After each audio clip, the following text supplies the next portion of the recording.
Good morning, everybody. This is Diggs. It's another beautiful day out here in the Pacific Northwest. It is bright and early for us. Today, we're going to be continuing our series on the character profiles for Limbus company characters, and we're going to be talking about Heathcliff. So let's go ahead and dig in.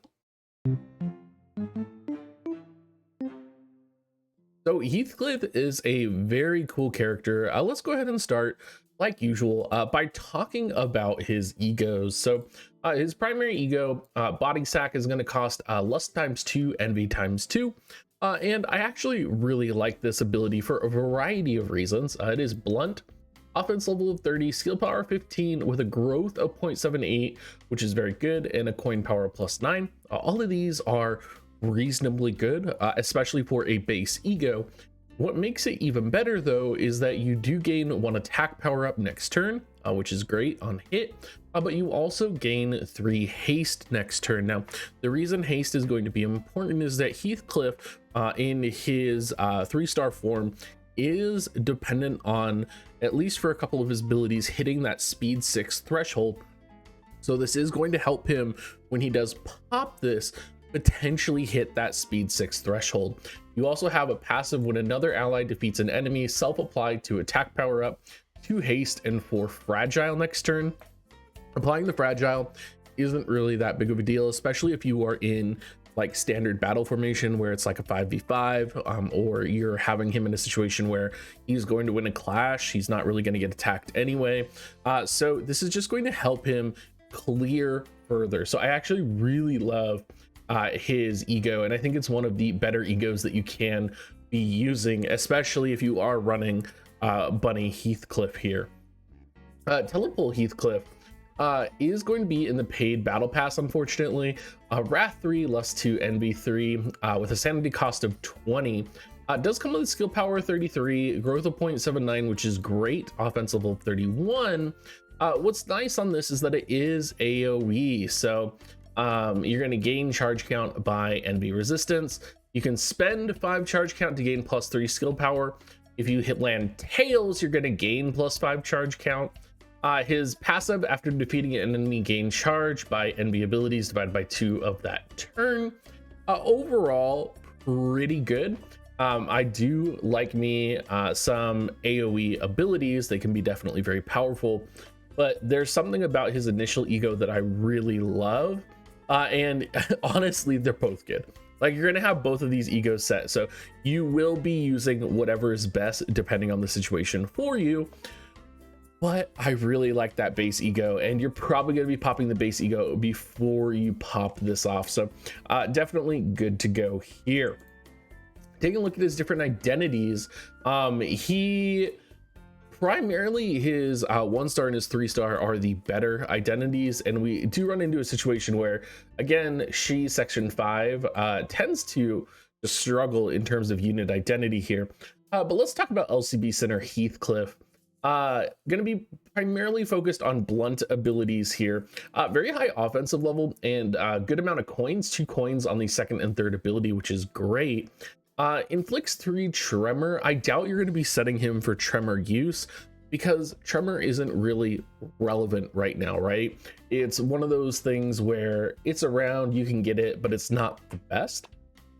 His secondary ability on use is going to gain 1 attack power up and damage up next turn.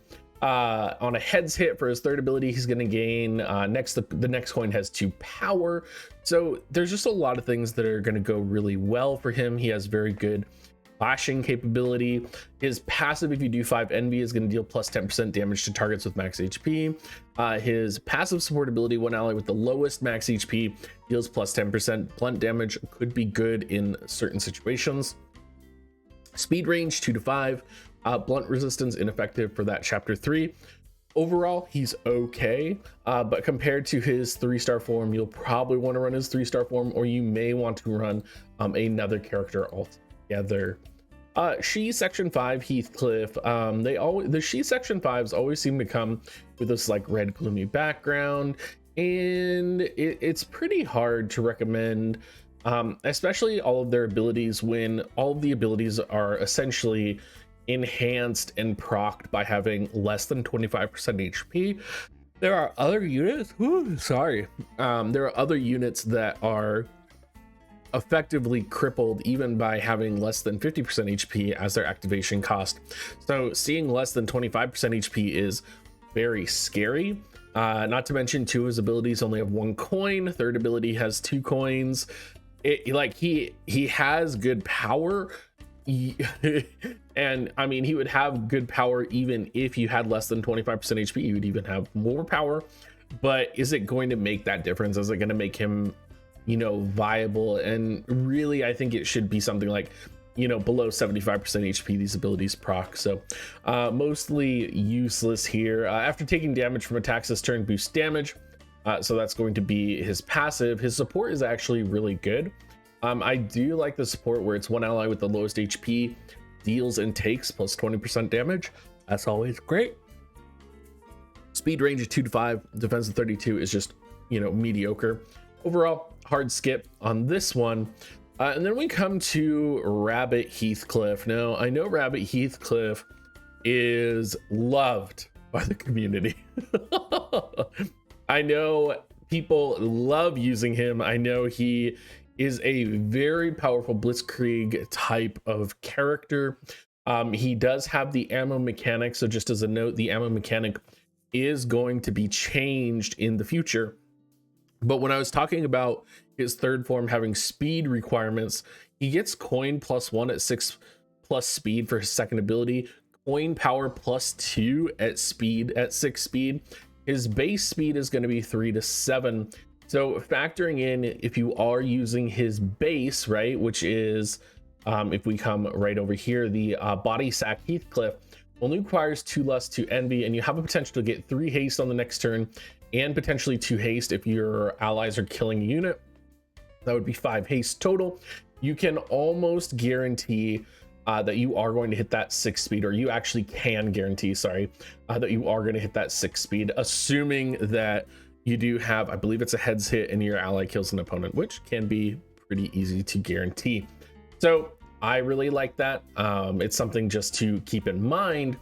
And not only that, he has a crap ton of coins. He has 3 coins, 4 coins, 5 coins. He has the highest offensive level I've seen at 41.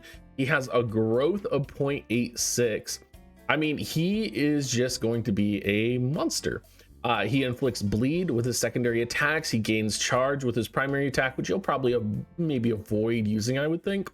And then you're probably going to want to use his quick suppression, which is the one that has coin power +2. So again, coin power +2, 5 coins. It can inflict fragile. It can also inflict rupture. It's just going to be a monster of ability. Using that third ability is also only going to use 2 ammo instead of 3 ammo. So you are going to be able to kind of go a little bit further with it. His passive, gain wrath resistance charge count next turn at 5+ charge.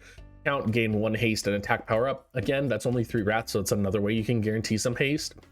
Tenacity, wrath ×4, one ally with the highest speed deals 10% plus pierce damage, and it is quite possible you could guarantee that he is the one who's going to be getting that bonus. So you are in a party formation with a lot of wrath users, or you are further down in the fight, which actually could actively work against him, because again, he is restricted by that ammo mechanic.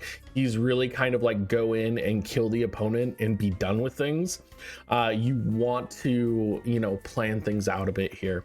And again, speed range 3 to 7, 132 HP and only 28 defense. So he is going to be a little bit squishy. He also has no blunt resistance, so he will get killed in chapter 3. He's probably one of the units that I am most excited for in order to get on my team. Anyway, everybody, thank you so much for watching. Again, if you think there's anything I said wrong or anything you want me to adjust, put it in the comment section. I do pin comments that I think are either really good summaries of the video or have some good insight that maybe I missed. And I will catch you guys all next time.